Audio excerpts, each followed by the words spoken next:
George, weather modification and chemtrails. The chemtrail formulations are absolutely changing. As the chemtrail residue is in Montana, we get beautiful cumulus clouds. And all of a sudden, the jets will fly over in their matrix-like madness. Oh, yeah, it's spraying, gone. And the water just evaporates. See, I believe they're inducing, they, meaning the Illuminati, are inducing the drought that leads to famine. And how about the food prices? So weather warfare is full-scale going on in America. I had a general, one of America's bravest generals, special operations, tell me, he said, listen, did you ever think, Steve, that not only is this for drought and food and population control, but they're terraforming the earth for something else that's soon to come upon the earth? Now, listen, George, these are generals. These are not guys that have retired and go on Fox and give their opinion on battle plans in Iraq, okay? And these are the guys that basically know how to bump back at those things that go bump in the night. That's exactly how it was explained to me. So understand, if the atmosphere is changing, and you talk to people. I have one lady that basically says the jets are urinating on her all the time. She doesn't use that word, but she uses a little more coarse language. And she lives at the airport. But I got to tell you something. The bottom line is that we watched in Bozeman, if you will, imagine an airport that's basically at the base of mountains. Mountains would be probably 2 miles just straight ahead of the runway, straight ahead, the side of the runway.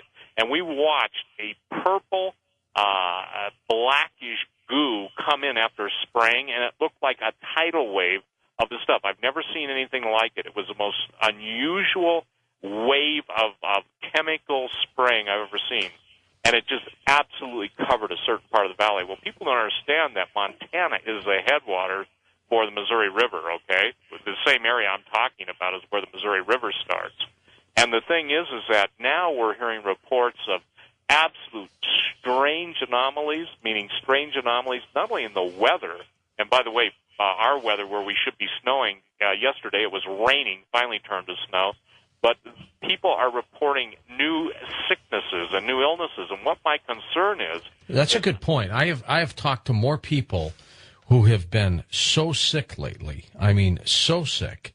Respiratory infections that just don't seem to go away. I mean, and it's all around the country. Right. California, the Midwest, and again, California again. People who normally never get sick out there, they're getting sick. Oh, absolutely. And see, this is the thing. You can actually find you go to CDC, and I did this years ago when the chemtrail first started, okay? We started mapping the areas of dispersal against the areas of reporting chronic breathing issues, chronic pneumonia, and quite candidly, I know people who I've talked to them, they've called me from all over the country, especially after doing your show, and said, I've got pneumonia. I've never had pneumonia. And the doctors say it's the darndest thing, and you know, that they have this form of pneumonia or bronchial infection. So, and it's fascinating, George. The other day, I went out in my front yard, and it was like cotton candy. It was all the little fibers all across the land. It looked like someone had sprayed cotton candy on my land.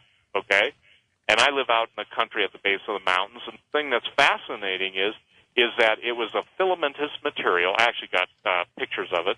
And the thing that's interesting to me, it was falling like silver wool just out of the skies, okay?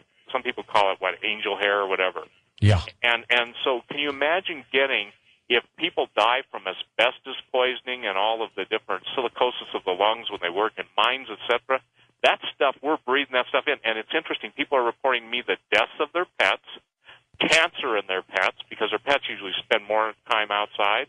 And the correlation is, so this is a weather control weapon, the chemtrails. And when you see the X's in the sky, that's so their satellites can monitor the effective spray radius of the chemtrail.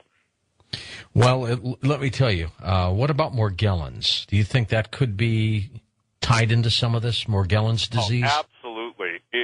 Cliff Carnicom's got a great site, carnicom.com, and he's a scientist, and the Morgellons phenomenon, that's one of those things where here's a definable situation, symptoms, photomicrographs, and the doctors say, well, it's all in your head. Well, yeah, it's the little spiral worms that are nano worms coming out of my head.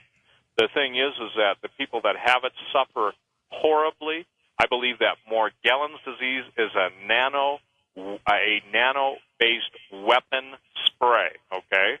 And that nano-based weapon spray, imagine this, being able to impregnate miniature hypodermic needles with whatever poison, and they replicate once they get into your skin. Does that sound like something you or I want? And I don't think so. And yet, when they're called on the spot to defend, they'll say, oh, this is just to reflect the sunlight back into the upper atmosphere.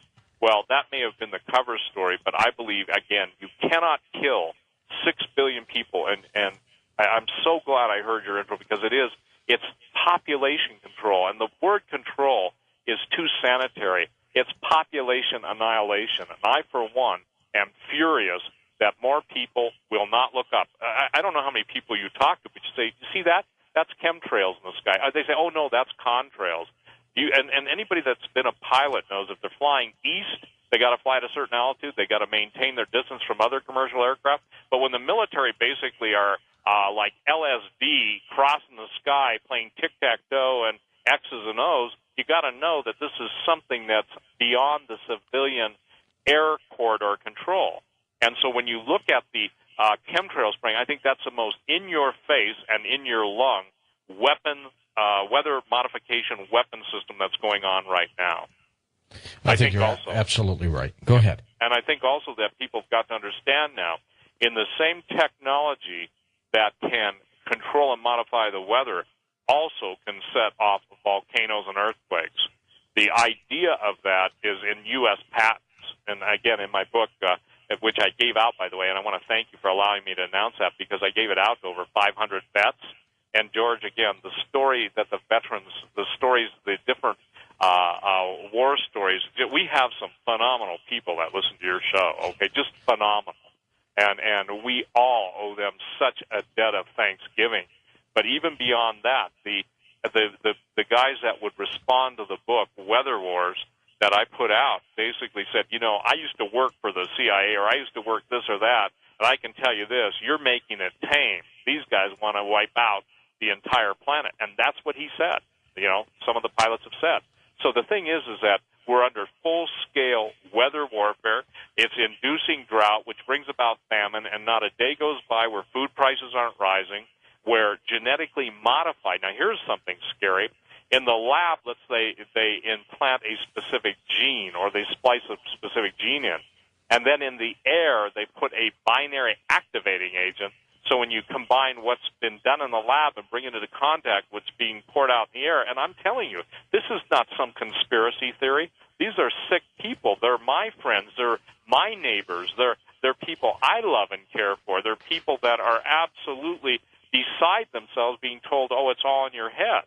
It's not in their head. It's literally in their lungs. It's in their body, and they're suffering immeasurably. And the devils that are, that's what I call them, how dare they, and shame on them to think that they would do that to their own countrymen. But let me share this. These are not people with souls, and that brings us, you know, into the next hour with what's going on with the giants, because the technology to create a super race, you and I have talked about it before, but also to take the live DNA. We're reading every day about mammoths, woolly mammoths, this being recreated, that being recreated, new dinosaur finds in the Arctic, et cetera, et cetera.